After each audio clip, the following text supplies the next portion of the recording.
Yeah, again, that's like why I really prefer to work with wedding planners because they also understand all of the logistical challenges as well.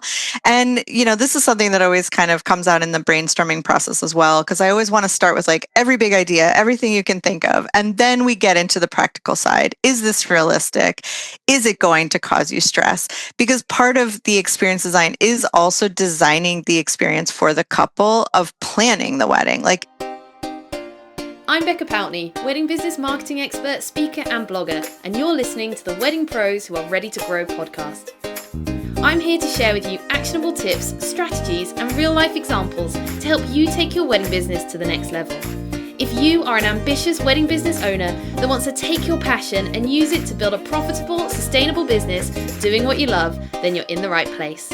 Let's get going with today's episode. Today, I'm chatting with Julie Comfort, award-winning photographer turned visionary experience designer. As founder of the Experiential Wedding, she helps couples, planners, and entrepreneurs create unforgettable events that go far beyond the pretty details with a focus on connection, inclusion, and meaningful impact. When not in weddings, Julie educates on experience design at the Catalyst, the Institute for Creative Arts and Technology in Berlin, Germany, the city she also calls home. I cannot wait to find out more about Julie. So, Julie, welcome to the podcast. thank you for having me. It is an absolute pleasure. I'm thrilled to have you. Just tell me, before we dive into your background, how long have you lived in Germany? Because we can tell from your accent that maybe you haven't been in Germany forever. Yes, that's correct. I have been here just over 10 years, about 10 and a half years.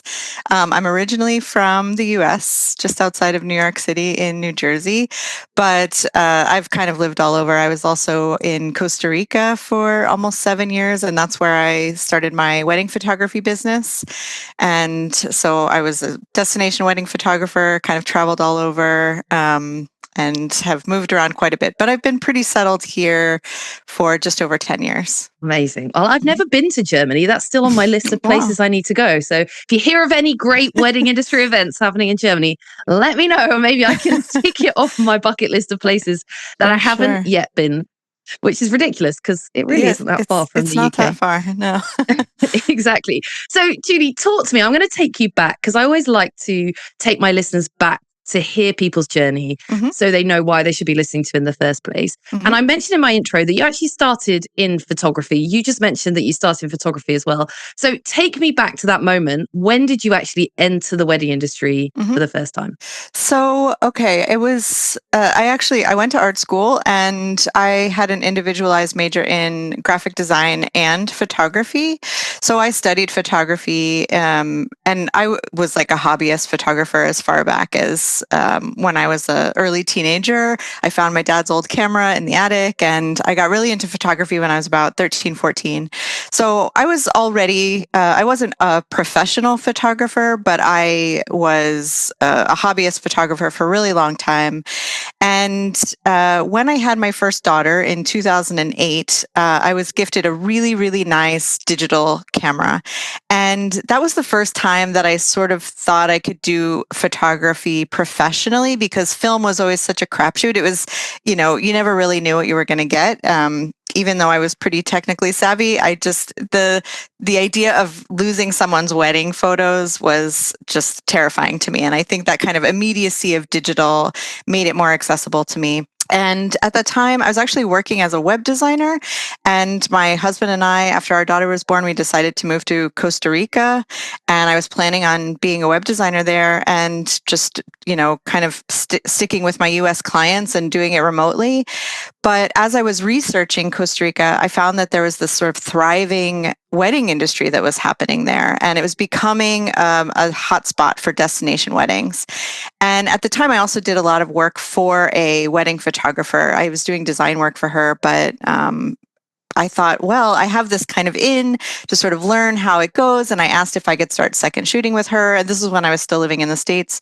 I was in Austin, Texas at that time. And I started second shooting with some wedding people I knew and kind of learning how it worked to shoot a wedding. So that by the time I moved to Costa Rica, I had already built up a little bit of a portfolio and I was already booking weddings before I even got there. There was a ton of elopements at that time. So I kind of started small, did a lot of elopements. And then my career really quickly blew up there because I think the planners there, because it was such a boom at that time, they were looking for someone new who was coming at it much more creatively. I think the photographers who were there at that time, they were good. They were technically really good, but they weren't really doing anything outside the box. And I think that's when wedding photography started being really creative and people were looking for something really fresh and personalized.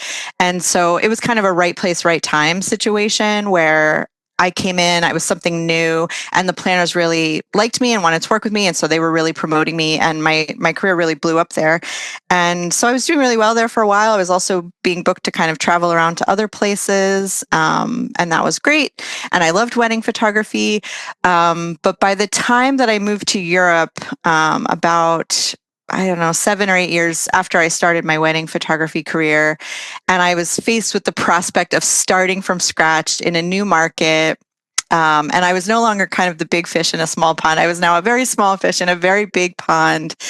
I was a little bit overwhelmed by that idea, and I was also kind of burned out. The weddings started to feel all the same to me. At that point, I think I'd photographed around 300 weddings, and I was like ready for something new. And that's when I decided to go back to school and study experience design. Well, so you've really reinvented yourself a lot of times. You've gone from web designer to photographer. And then when you moved to Europe, you went from photographer to experiential design. But there'll be a lot of people listening think, I don't even understand what that means. So how did you even discover this world of experiential design and how did you end up studying it? Yeah, so I actually went to a talk of a woman named Ida Tin. She's the founder of Clue, which is a period tracking app. This is, I know, a very convoluted story, but she gave a talk in Berlin about her kind of career journey. And she went to a school called Chaos Pilot in Denmark. And I just was so intrigued by the name. And I thought, what is that? I immediately looked it up when I got home.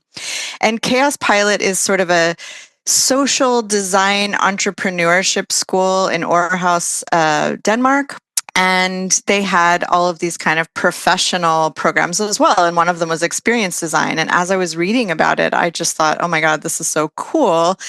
And it's basically designing experiences to kind of change the way people interact, relate, learn, things like that.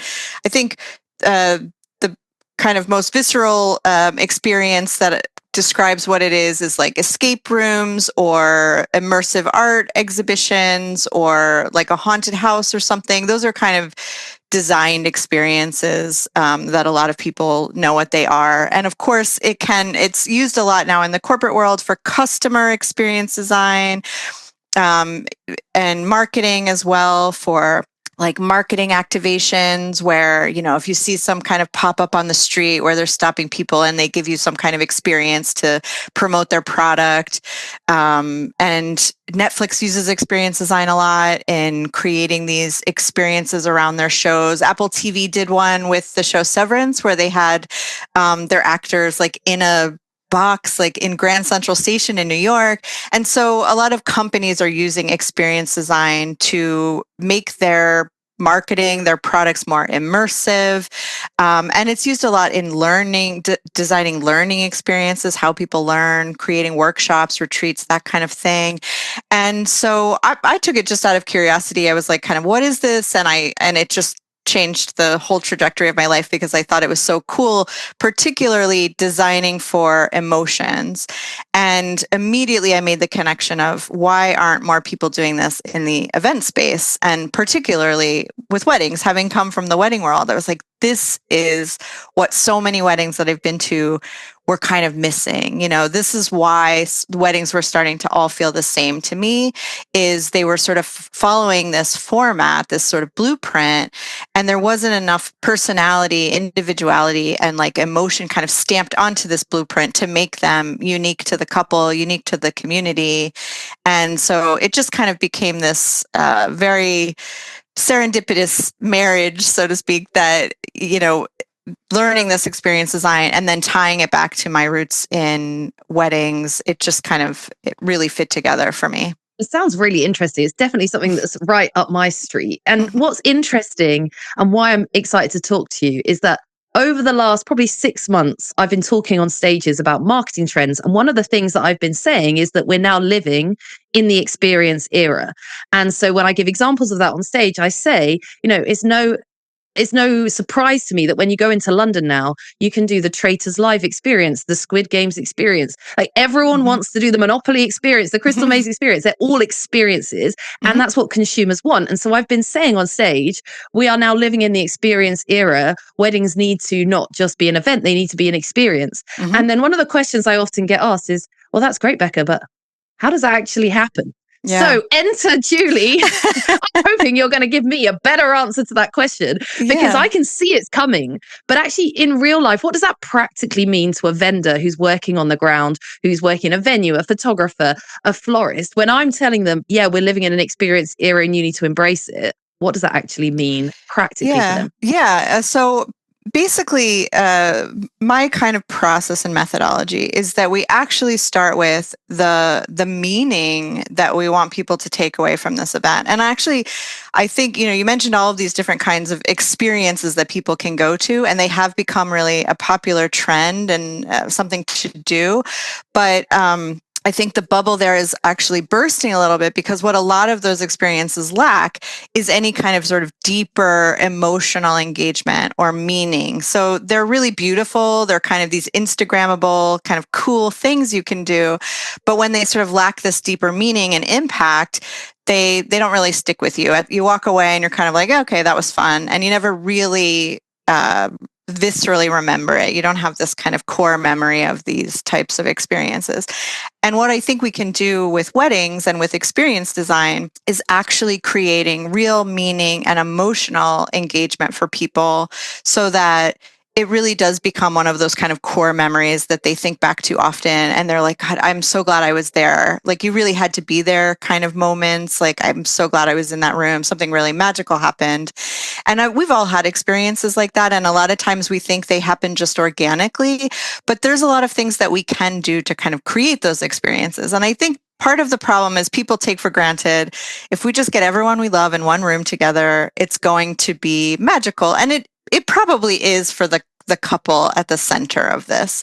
But in order for that to kind of resonate out to everybody else, you have to bring them into that meaning and deliver that meaning for them as well. And so the way that we do this practically is we think about, there's only so many kind of human meanings that really stick with us. Things like community, wonder, beauty. The, one researcher, Nathan Shedroff, has kind of broken it down to 15 core meanings that he's found universal across all cultures.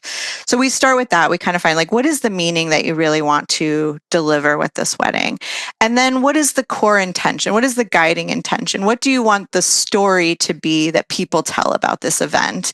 Because a lot of times when we're just focusing on the aesthetic details, you can walk in and be like, it was stunning. It was beautiful. I mean, they really went over the top and it was a lot of fun, but they might not take away anything deeper than that, And there's this kind of very cliche quote, I think it's from Maya Angelou, that says, people won't remember what you said or what you did. They'll remember how you made them feel. And I think the sort of missing element in weddings is that we're not focusing enough on the feelings that we're delivering. We're just focusing on the aesthetics. And so experience design really then starts with kind of breaking the day. Once you have this kind of overall vision of, like, okay, what is it that we really want people to take away from this? Then you can get into a more detailed breakdown of each sort of stage. How do we want people to feel the moment they walk through the door? How do we want them to feel even going back when they first hear about this event? How are we going to make them feel excitement this whole, 6 months months to a year building up to the wedding. Like they're going to get the invitation and they might feel excited for it, and then they don't think about it again until it's time to plan for it. How do we kind of keep that excitement going? How do we design for that part of the journey? Then how do we want them to feel when they walk through the door? How do we want them to feel and when they come to the ceremony and they walk away from the ceremony? And how do we want them to feel when they leave at the end of the night? What feeling are we creating for them then? And then once we have the feelings that we want to design for, then it becomes easier to then think about touch points where we can create those feelings. And I really encourage people, both planners and couples, to get really detailed about how you want people to feel. Like, for my own wedding, like we really wanted people to feel like we bought a farm last year and we wanted to share this place with people, and we wanted them to feel like this is a really special place that they want to return to all of the time. So how can we kind of make them feel that way? And so what we did as part of our wedding, we actually gifted each guest a tree on the property. It's an olive farm. So they each got their own olive tree. They got to name it. We put them all on. There was a big map of all the trees, and there was labeled with their tree and their name, and like this, you're kind of the steward of this tree. Like, you get olives from it, but you also like can come and, take part in taking care of it. And it really gave them a sense of ownership over the land, over this place. And like, they have something to return to. And that was something that we started with. We wanted them to feel a connection to this place. And then we thought, okay, how can we design a moment that solidifies that connection? So that's kind of one example of starting with the feelings and then creating a touch point that delivers that feeling. So in a way, it's a mindset shift, really. Yeah. And you just unlocked a very core memory for me in that conversation. So this stuff works because as you were talking about how you gave everyone a tree, you unlocked this memory in my mind. So when I was at primary school, that happened. They gave every single pupil a tree. We helped plant it. We had our little name tag over it. And all these years later, whenever I go back to visit my parents and I drive past that school, I'm always like, I have a tree in there. Yeah. I'd like to go see my tree. And I remember I had this like hand-drawn map that I'd drawn as an 8-year-old child of how to find my tree. And actually, more recently, I've been at my parents' house looking for that map. And so it's incredible how even you just talking about it has unlocked that in my mind. And it shows the power of creating that experience in a very real way.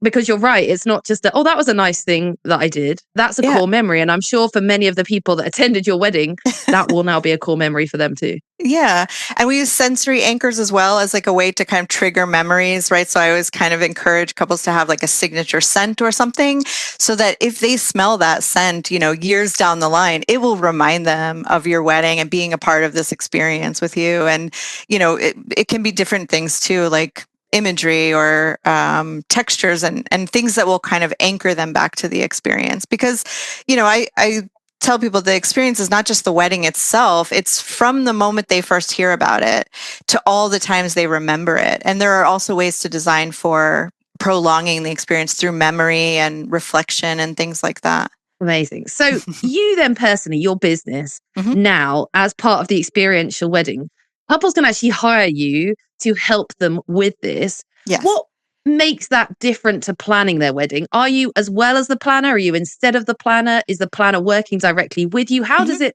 work for people who are thinking this is a completely alien concept to me? How does it fit into the wedding day? Yeah, so it's definitely with the planner, and I really encourage couples to have a planner, at least day of coordination, to kind of put all of the details in place. And I am shifting to actually the full experience design I only do in collaboration with the planner. I do have kind of like a mini experience design that I do with couples directly, but I really prefer to work with planners because they are the people that are going to actually implement everything and make sure everything fits together. But basically what differentiates me from a typical wedding planner is that there are actually 3 types of pleasurable experiences. There's aesthetic experiences, which most weddings fall under.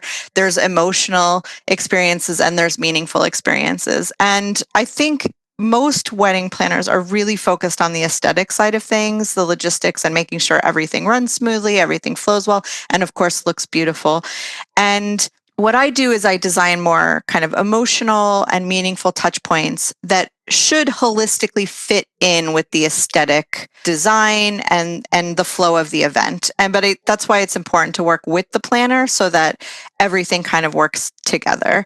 And then the planners can kind of implement these things as well. I mean, a lot of what I do, it doesn't require a lot of implementation or facilitation.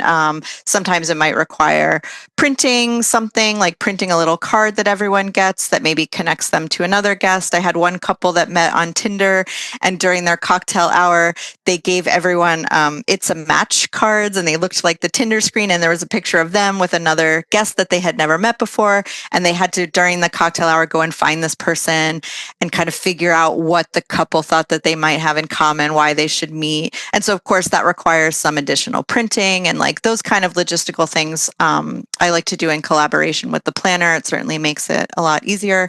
And I also teach experience design to wedding planners, because I think that this is something that a lot of wedding planners want to do. They want to like go deeper into the experience side of things, but like you said, don't necessarily know what that looks like or how to do it. And I have this kind of very simple to implement methodology that I teach as well to planners. I have a retreat coming up in the spring in Barcelona, and that's what I prefer to do, is to work with planners, and having them do this work for their own weddings as well as working directly with couples.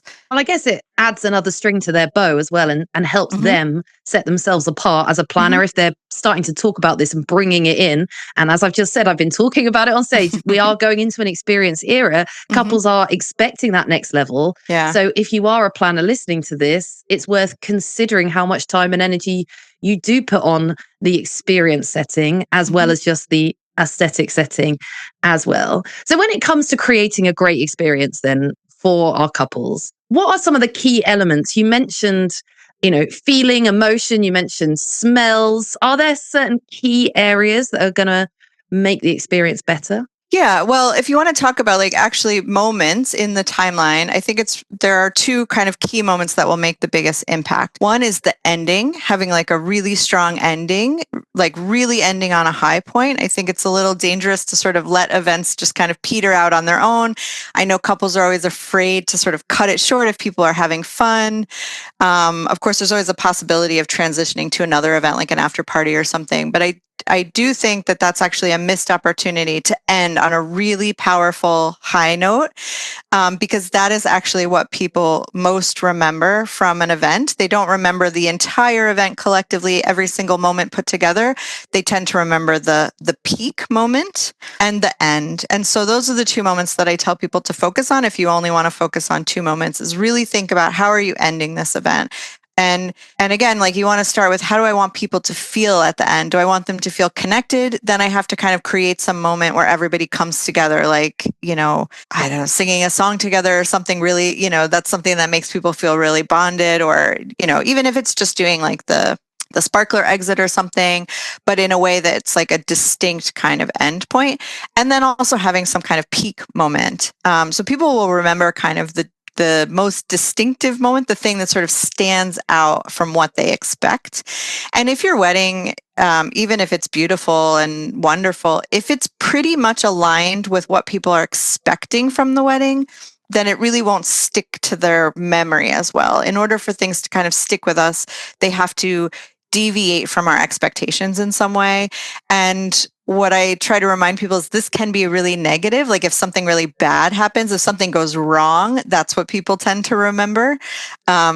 So you want it to be memorable by design, not disaster. You want to create a memorable moment. That's something that no one is expecting. And that's the thing that they will remember. And that can be anything. It can be something fun you do at the reception. It can be something really meaningful and special at the ceremony, but it should be something no one's expecting, and it should be something that's tied to the kind of emotions and meaning that you want to create. It should be personal. It shouldn't necessarily be something trendy or novel. It should be, if, like, for example, if the meaning that, or the thing you want to create, is a feeling of community, then it has to be a moment where you're engaging every single person there in some way, bringing everyone together. And there's something for them to do together. And that's another important thing is engagement, creating things for people to do. So they're not just passive observers at this event. They're actually engaged in some way. They're actually a part of it in some way. Can you give me any examples of things that you've either done or you've seen other people do for both the ending and the peak? So like a lot of times I would say like one ending that is actually always kind of a crowd pleaser is, of course, fireworks. Fireworks is always kind of a nice surprise, but obviously not always practical. But like I said, even the sparkler exit can be a really special ending if you do it in a fun way and everybody gets to gather. There's really some special song. There was one couple that did a sing along to what was the song? "Living on a Prayer." Bon Jovi, "Living on a Prayer," and everybody, it was like the last song of the night, and they asked everybody to come on the dance floor and sing along. And singing together is really a very powerful kind of moving thing. That's why people get such a spiritual experience at church, because it's singing together, and it really, like, the kind of collective voices is really a powerful thing. And some peak moments that I've seen, I designed one for a couple where at sunset, everyone gathers around. It's on a mountain, standing at the top of this mountain, watching the sun go down together. And then there are some hidden the waiters. They're disguised as waiters, but they're singers, and they at sunset are going to kind of all start singing this kind of collective song, and that will kind of create the sort of wow moment. So things like that, things that are just kind of a little bit out of the ordinary. I don't think you have to reinvent the wheel here. It can just be a small moment, but it should feel really surprising and special, and kind of like you had to be there to experience it. Like it's something you haven't seen before. And how are you going deep with the couple from the outset to ensure that this stuff is stuff that resonates with them? Is it about meeting with them? Is there certain questions you're asking? Because obviously you want to make sure that it's what they want. Yes, you want it to be an experience for their guests, but obviously they're at the heart of it. So how are you doing that work? Yeah, so there's a pretty detailed questionnaire that they fill out on their own. And I try to treat that as its own experience, like make a date night out of it, listen to your favorite music, kind of get cozy. Like filling out the questionnaire is its own experience, because they're conversation questions that really get at the heart of things that I don't think enough couples are talking about when they're planning their weddings. Like,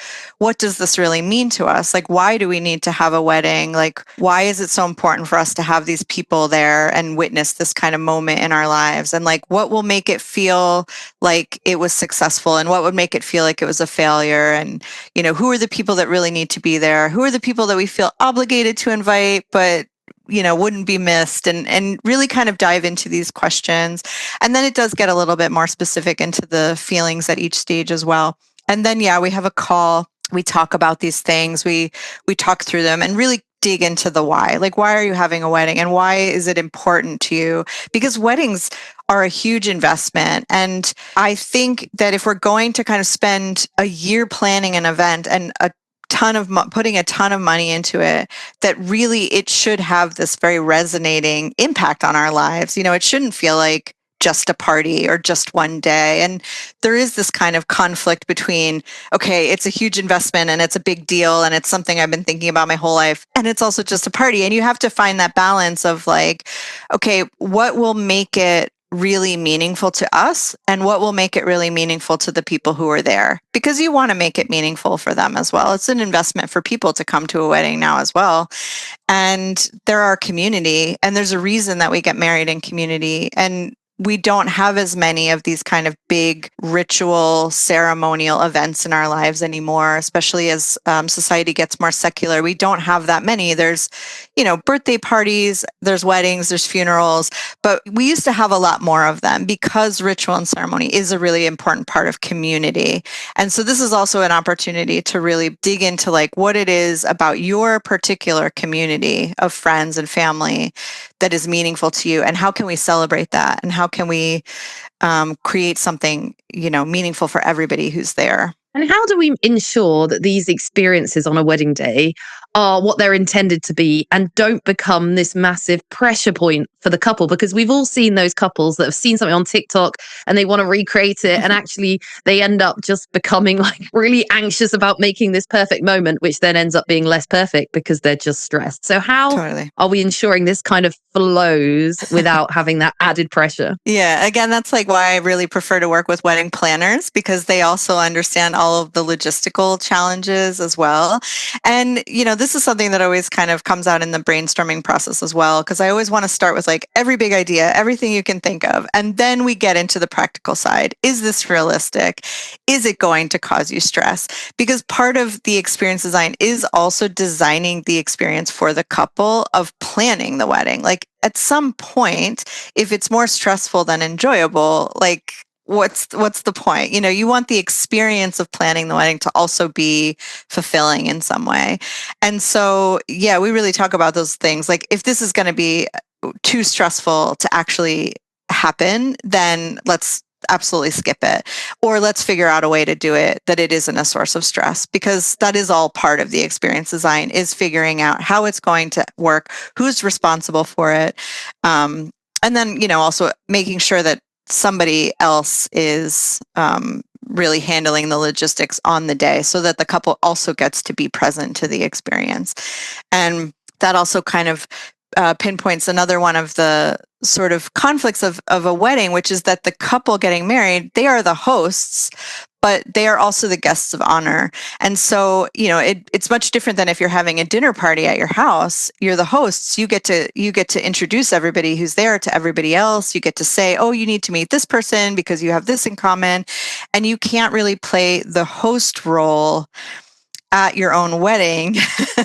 and and so there has to be someone else who's actually handling the hosting. And that's another part of the experience design as well, is who's going to be handling these things. And I usually I do think hosts are really important. And so I usually encourage couples to kind of assign hosts of different parts of the day, or have a table host. I saw there's a trend now of table captains, which is the same thing. It's somebody who's responsible for that table. They're hosting that table. They're going to keep the energy up. They're going to make sure the conversation flows. They're going to keep the wine being poured and take on a little bit of that responsibility. And sometimes people are afraid to assign roles to people. They don't want to make people work at their wedding, but actually people really like being useful. They like having something to do. And you see in these reels of table captains, they're really proud of themselves. They're proud for being chosen. They obviously get a lot of pleasure in being in this role. And I think that's a good reminder that it's okay to give people something to do. It's okay to give them a job. People take a lot of pride as long as the job is aligned with what their skill set is, and it's something that they feel capable of, then, and they can bring their kind of skills to the table, then people will take a lot of pride in that. It actually will give them meaning to have a job. I love that. And I actually went to a wedding where someone on the table was assigned a job. So when the food came out, the guy who was getting married as a chef, and the meat came out not carved. Mm-hmm. And so someone on every table had to be assigned, or was pre-assigned to be the person that carved the meat for the table. Mm-hmm. And they'd bought them these big chef hats and a big apron. And it was this big surprise. And it was a great talking point, because the person who'd been chosen is like, yeah, I've been chosen. And everyone else is like, why didn't I get chosen? Or, oh, I'm glad I didn't get chosen. And it was a really memorable experience. So simple. Yeah. And they hadn't been told ahead of time. They just found out in the moment, but they knew their friends and family. So they knew the right people to pick. They had their reasons.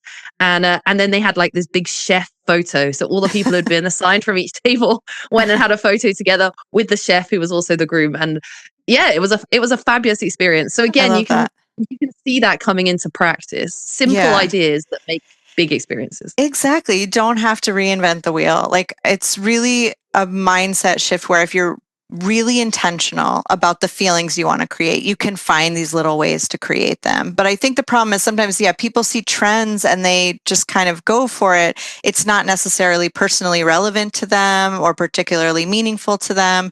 And that's why I think it's when you're choosing these kind of things to do that you're coming at it from the perspective of like, this is so us. Like what you just described with the chefs, this is so them. I'm sure like the guy's a chef, like this is so them. And that's what it should feel like. It should feel really personally relevant. Okay, so a lot of what we've talked about is really relevant to people, particularly if they're planners, maybe if they're venues. But Mhm. there'll be a lot of other people listening who are involved in the wedding day, but not in those roles. So florists and cake makers. And I know that a lot of them want to up level the experience that they are personally giving to Mhm. their clients. So are there ways we can bring this idea of experience into those other roles, even if they're not, overall in charge of the whole day? Yeah, absolutely. I mean, I think kind of experience design. I mean, when I took the course, I was coming at it from the perspective of customer experience, of designing an experience for customers. And again, it's really just kind of going through the whole journey, from the moment people first hear about you to when they're connecting with you, when you're delivering your services, and then also really intentionally how you're following up with them and what their takeaway is at the end, and looking at each of those kind of points along the journey and thinking about, okay, how do I want people to feel at this point of the journey? How do I want them to feel when they first see my website or first hear about me? How do I want them to feel when they walk into the room and see their flowers on the table? And then making sure that you're kind of starting from there, and then, okay, how can I create little details of how to make people feel that way? Again, it's not really complicated. It's just a matter of shifting to thinking about the feelings first, and then coming up with unique ways to sort of deliver these feelings. And that can be done at any point along the customer journey. It can be done for events and all of those kind of things. I mean, I do this with my kids' birthday parties, dinner parties. They're all, experience designed in the same way. So let's talk about then the experience design of something away from the wedding, which would be maybe a consultation. So a lot of people will have couples come into a bridal shop or meet them on Zoom for a consultation or meet them in person for a coffee for a consultation. Is there ways that that vendor can up level that part of their own event? Absolutely. Like this is a little bit off topic, but I remember a friend of mine is a coach, and we were, talking about little ways that she could amplify her meetings with people and kind of give them something to take away. And so she would have them meet at her house, and she would make them this custom blend of tea. And then she would give them this little gift as they left that was this custom blend of herbal tea that she made just for them. And it, based on something that maybe she asked them during the intake questionnaire, like, what's your personal strength or something. I don't remember exactly what the initial question was, but I know that the tea that she created in some way tied back to something that she knew about them personally. And then they got this. So there was this little kind of tea ritual during the meeting. And then there was the takeaway, which was this gift of having this tea that they can bring home. And so these little details that you can kind of work into your process, like, again, it doesn't really cost a lot of money to make a custom tea blend if you have all of the things. Like, it's really a very easy thing to create, but it has a really big impact. Actually had a meeting with another experienced designer recently that we're collaborating, and she gifted me a bar of chocolate, and it had this like a conversation question or reflection question, a little card with a reflection question. And she's like, this is what we can talk about the next time we meet. And I thought that was really beautiful.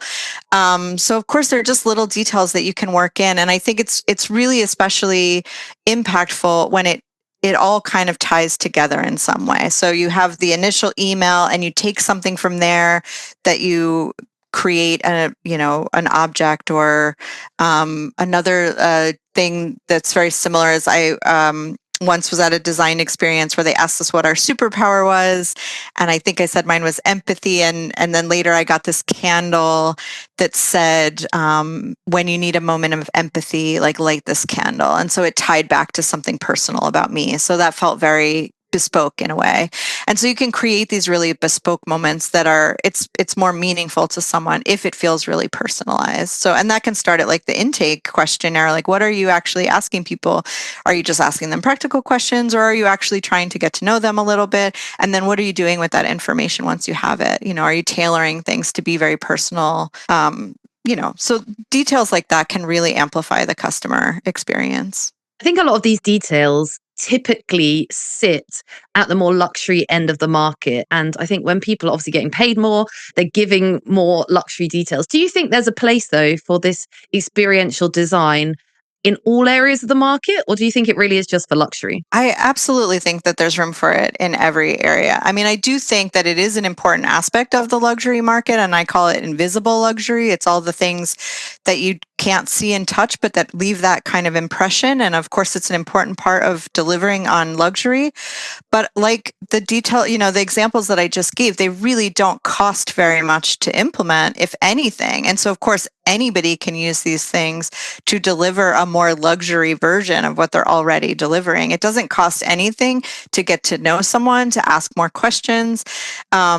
And then to use that information to kind of tailor the way that you talk to that person. And so you can do a lot of these things without a big budget. And in fact, like I think experience design can be applied to weddings at any budget. A lot of the ideas that I come up with don't cost anything to implement. It doesn't cost anything to have a sing along to, Bon Jovi and or anything then more than you're already spending. And so there are a lot of ways to work in experience design that leaves a really lasting impact and does feel very luxury without it actually adding to the budget. Because there are people listening and they're thinking, right, I really get this, Julie. I really like the idea of this. I want to bring something into my own business. Where should they start? Like, what could they go and do now to start thinking or doing more of this? Yeah, I mean, there's a lot of information out there. I mean, ton of books about experience design. I mean, I'm sure you know the book, The Art of Gathering, that also has a lot of details about experience design in there. And I also have a Substack called Design for Connection, where I share like a lot of my insights about experience design and different ways to, just sort of shift the mindset a little bit from, thinking about purely the details and the logistics to thinking about the feelings and emotions and making sure that that's part of the process as well. So I would just recommend kind of reading up on the topic, and I think it's really interesting, and there's definitely a lot out there, and it like you said, it's kind of an experience economy right now, and there's a lot of this experience stuff happening, and it's really surprising to me that it's not happening more in the event industry. Of course, it is happening some, but there's not a lot of wedding experience designers like myself right now in the industry, and I think that that's going to be kind of the next field in weddings. Like, a couple years ago, no one knew what a content creator was. And now, you see them in every directory. And I think experience design is kind of the next frontier of where weddings are going. I think it's really important, and not just in the wedding and event space. I think in all spaces. So for example, next year I'm hosting my first in-person conference. And one of the things that's really heavy on my mind, and I've been saying in my marketing, is I don't want this to be a dry, boring conference. I want this to be an experience. Yeah. Now, practically, like in that setting, in a corporate setting, do the same things apply? What makes a good experience in that kind of place? Yeah, that's a good question. I actually started out before I got back into weddings. I was doing corporate events and culinary events, and my niche in the corporate event world was actually designing big conferences for introverts, because I myself am an introvert, and I would always feel really overwhelmed going to these conferences, because the number one reason people say that they go to conferences is to meet people and to make connections and to network.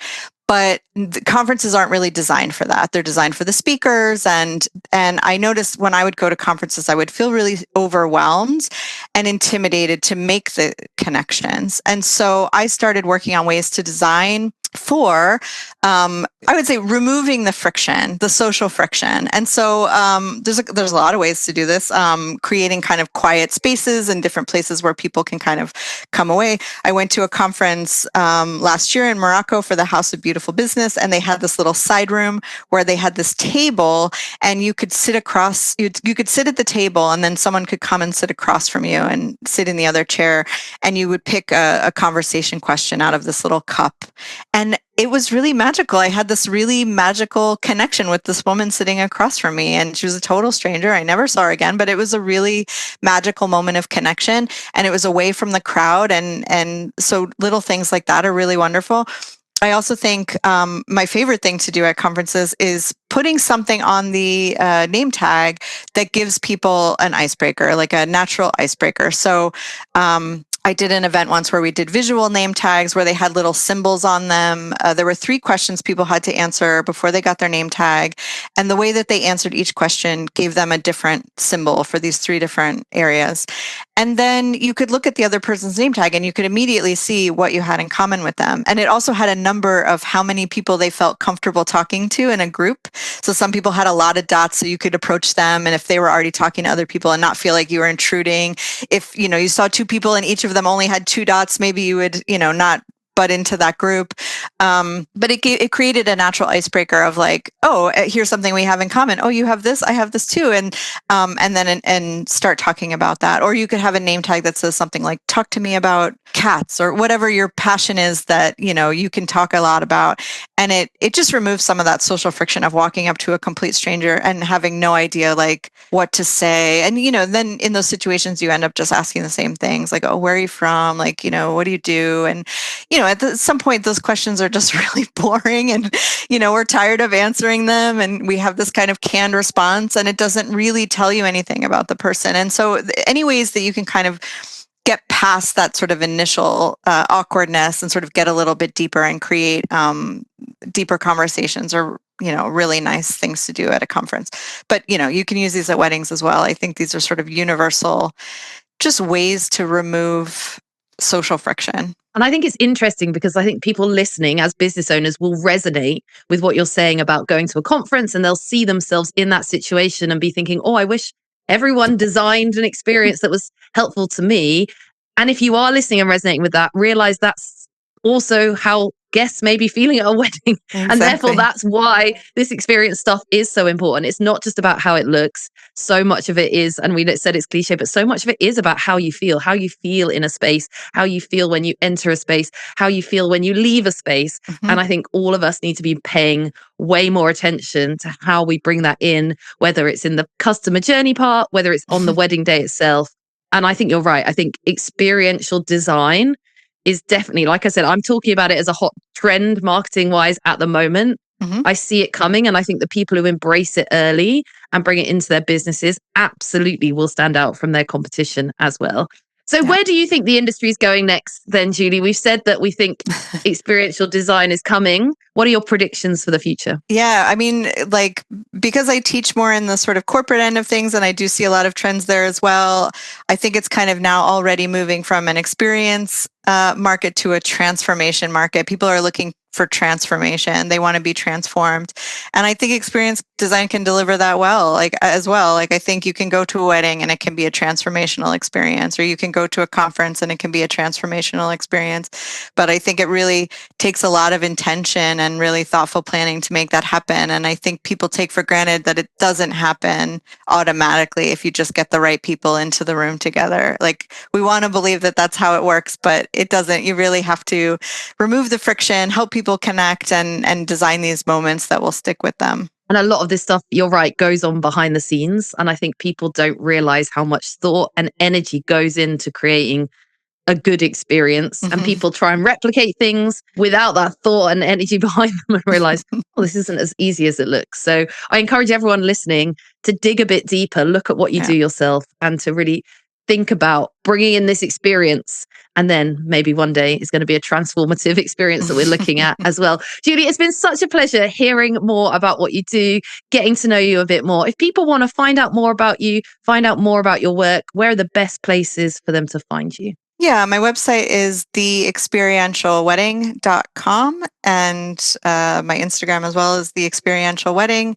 And I have a Substack called Designed for Connection. Incredible. I will make sure I put all of those links in the show notes so people can go and find out more. But yeah, it's been fascinating. It'll be interesting to see where this goes, and maybe we'll have to have you back on again in the future when things change for a second time into this transformative experience, so we can talk about where the industry's going in 2026, 2027 and beyond. It's been such a pleasure. Thank you so much for your time, and I hope that we get to see each other somewhere very soon. Yeah, me too. Thanks for having me. What a fascinating conversation. I know that I'm really interested in this experiential design, and I know that you guys should be too. So if you've listened to this and this is totally new to you, do something simple. Just sit back, map out your own journey that you work through with customers at the moment, and look at how you could just bring elements into it to give your customers a better experience. Go and check out that Substack, look up all of Julie's resources, and I hope that you can come back to me and show me what you've done to make people's experiences better. I'll see you all next time.